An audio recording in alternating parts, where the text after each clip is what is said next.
Nous accueillons ce soir pour l'occasion deux invités, Sébastien Gervais, Bonsoir. architecte, bonsoir, architecte au Conseil de la Ville de Dijon, ainsi que notre journaliste concerné, Charlie Lozenfant. Bonsoir.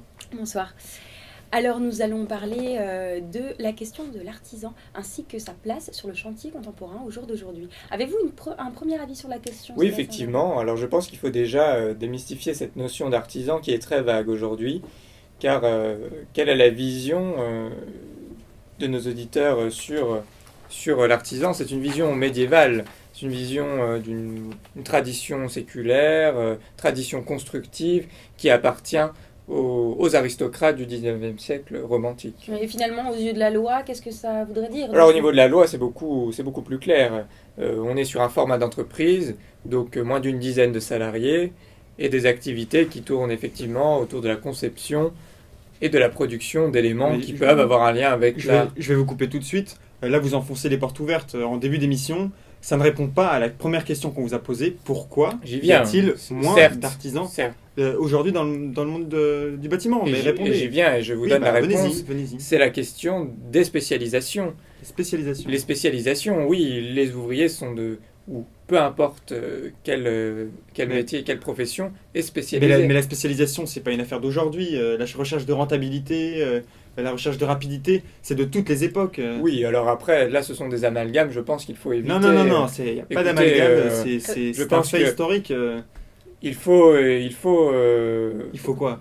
Écoutez, je pense que le propos s'enlise. Je pense que le moment est bien choisi pour parler de votre livre, justement.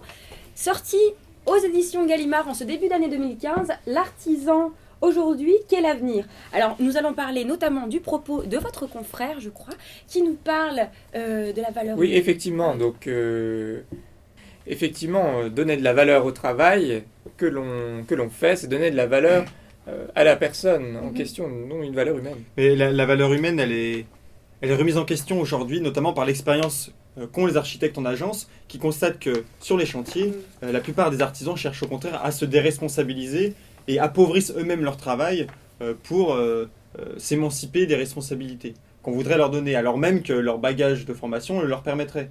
Et ils se jettent dans les bras du salariat pour pouvoir faire leurs 7h, 17h tranquillement et rentrer chez eux. Donc voilà, la valeur humaine, il faut aussi reposer la question du côté des artisans. C'est une question de contrainte, je veux dire, c'est une question de contrainte, et c'est tout le caractère vicieux du monde dans lequel nous vivons. Oui, effectivement, c'est une mécanique assez perverse. Je vous propose qu'on passe à une question, parce que je sens qu'on tient le cœur du propos. Est-ce que vous ne pensez pas, si on prend la question à l'envers, que l'architecte aurait un rôle à jouer sur la place d'un artisan? Alors je pense que certains n'ont pas entendu que les architectes fassent preuve d'une quelconque action. Regardez, les compagnons charpentiers se sont tout à fait adaptés à notre ère.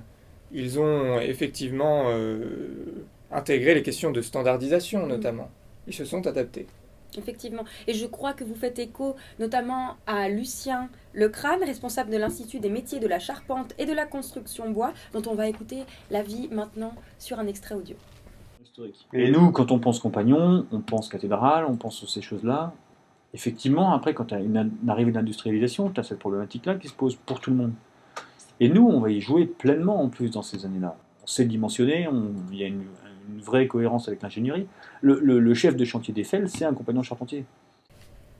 Très bien. Votre réaction peut-être, Charlie Lozenfant, sur cet extrait?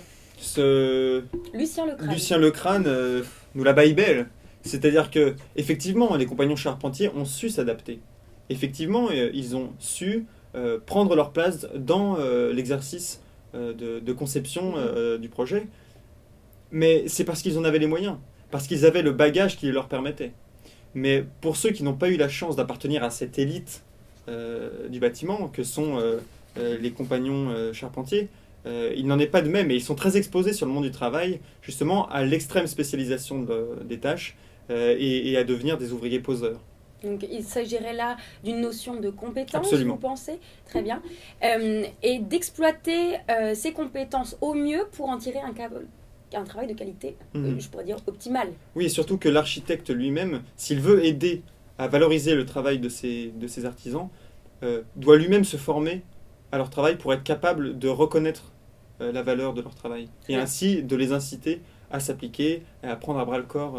C'est leurs ouvrages. effectivement. Et une c'est dommage que posture que votre livre n'en parle pas, je trouve. Et Rome C'est ne s'est- justement Rome le ne s'est pas cœur faite du en un sujet. jour, nous y viendrons. Nous y viendrons Autrefois. tout à fait, peut-être dans une prochaine émission au sujet d'un livre que vous aurez écrit. Je vous propose pour cela de clôturer notre session. Mesdames et messieurs, chers téléspectateurs, bonsoir. Merci Sébastien Gervais de votre présence sur le plateau. Merci Charlie Lozenfants. Bonne soirée à vous tous. Au revoir.